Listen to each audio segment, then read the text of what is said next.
Today we'll speak about one of the most famous rock and roll, blues rock and roll bands. They're not exactly heavy rock, they're not exactly hard rock, or they're not exactly heavy metal. They are, let's say, rock and roll. And I'm speaking about AC/DC from Australia. Together with Motorhead, they are the most famous rock and roll bands that also many metalheads love them. AC/DC, most of the members of AC/DC, they are from Scottish origin, and they started the band in Sydney of Australia in 1973. The brothers Malcolm Young and Angus Young, also other brothers of the band of the family Young, they are inside the band. For example, George Young, for example, Stevie Young. Today he's the guitarist in the place of Malcolm Young after he passed away, and also Margaret Young, the sister of the brothers Young. She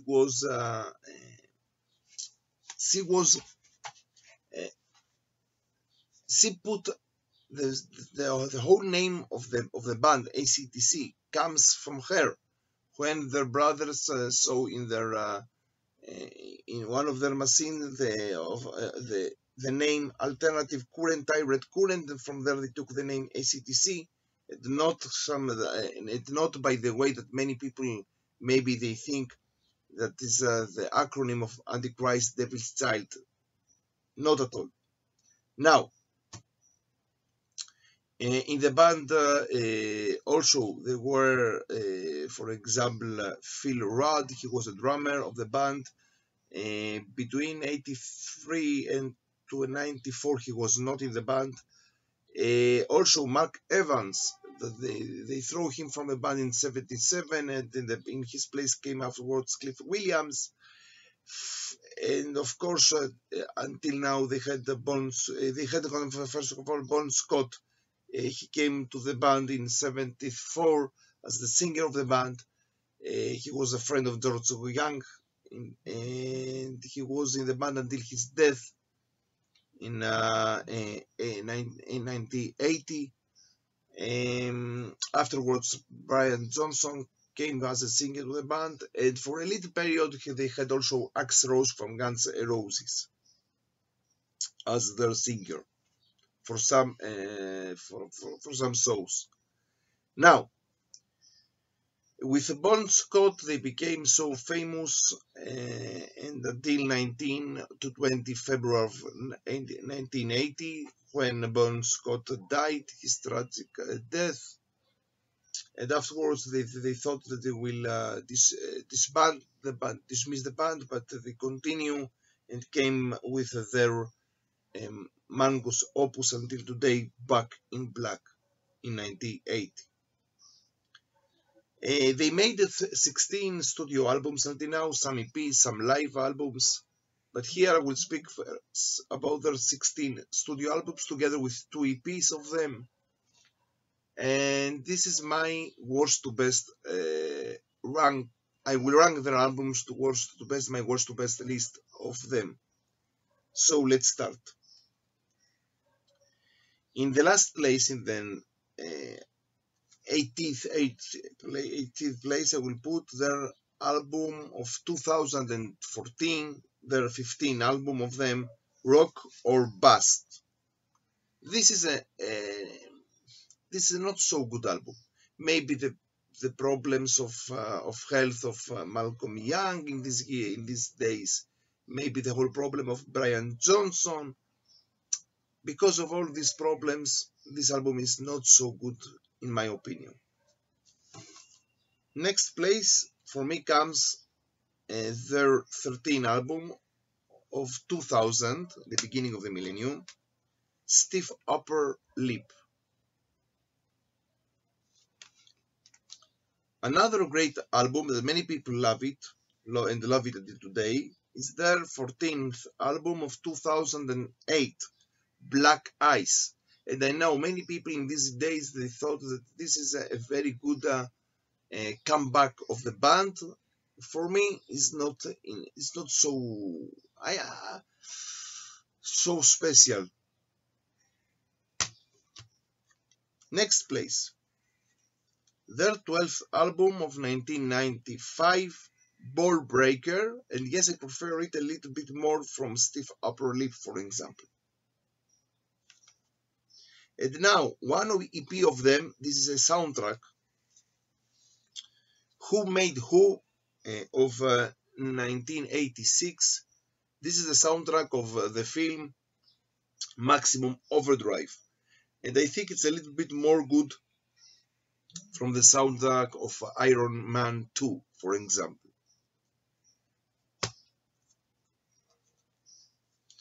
Afterwards, for me, comes their 10th album of 1988, Blow Up Your Video.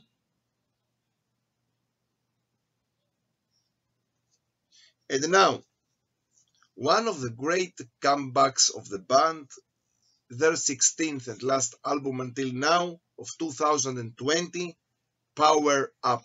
A great album, a really great comeback. I prefer it more than Black Eyes. It came out after the death of Malcolm Young, after the whole problem with Brian Johnson, and inside the year of the coronavirus, and in any case, it's a so great album. Next place, their 11th album of them of 1990, The Razor's Edge. And I know there are many people that they think that this is a little bit more commercial, but here also they have the so great song Thunderstruck, but not only.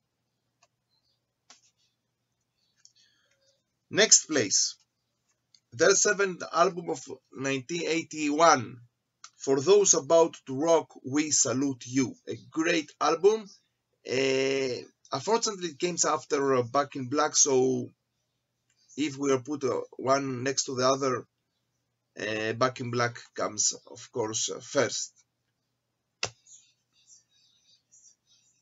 In the next place, their 8th album of 1983, A Flick of the Sweets.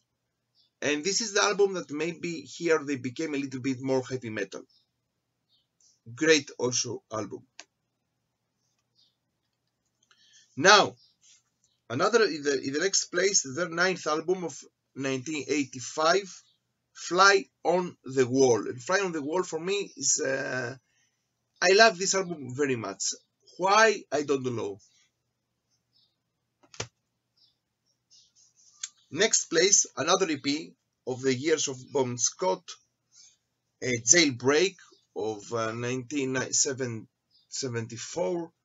Here with 5 songs, an ICP.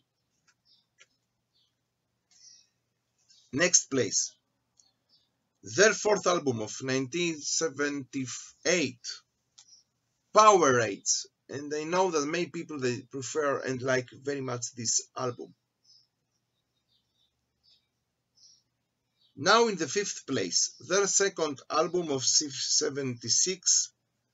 1976, Dirty Deeds Done Dirt Cheap. Also a great album for me.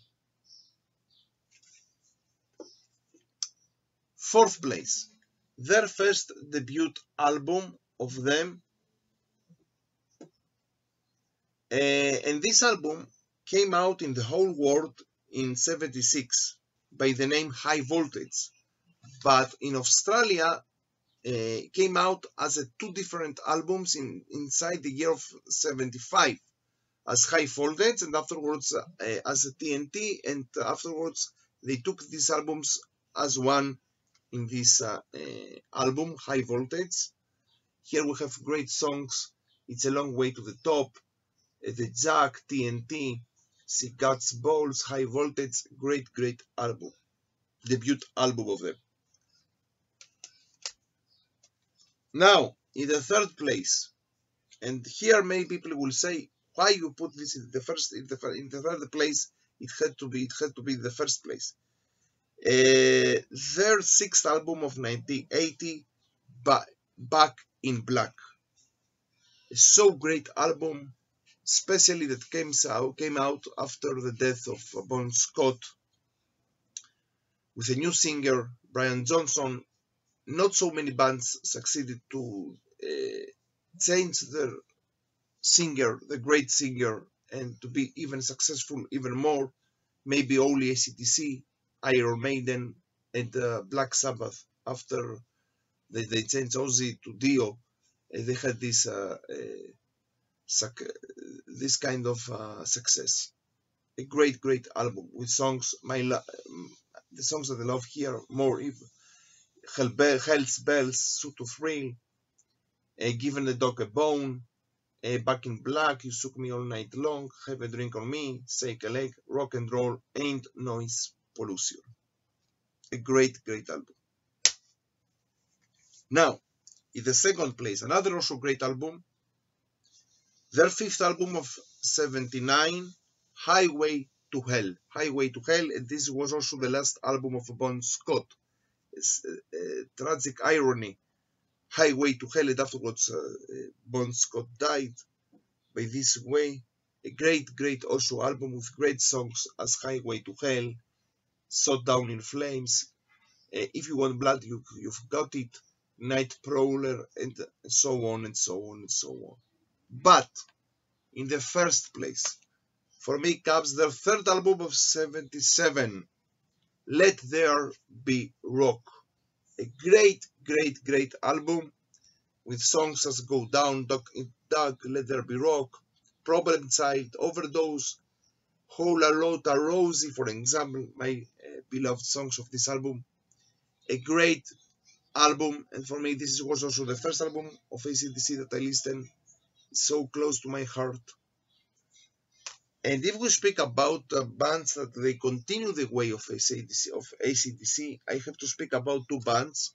One from Australia, Airborne, and they made 4 or 5 studio albums until now. This was their first debut album, Running Wild. Great album. Exactly, they play AC/DC with style, with metal influences in this great album. But together with this, I will speak about another band from Sweden by the name Bullet. Also, they play a style between AC/DC and between Accept from Germany. This is their second album, if not sure, heading for the top.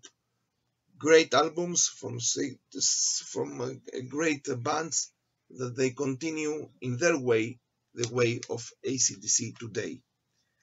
So, from Israel and from Jerusalem, stay metal and stay heavy.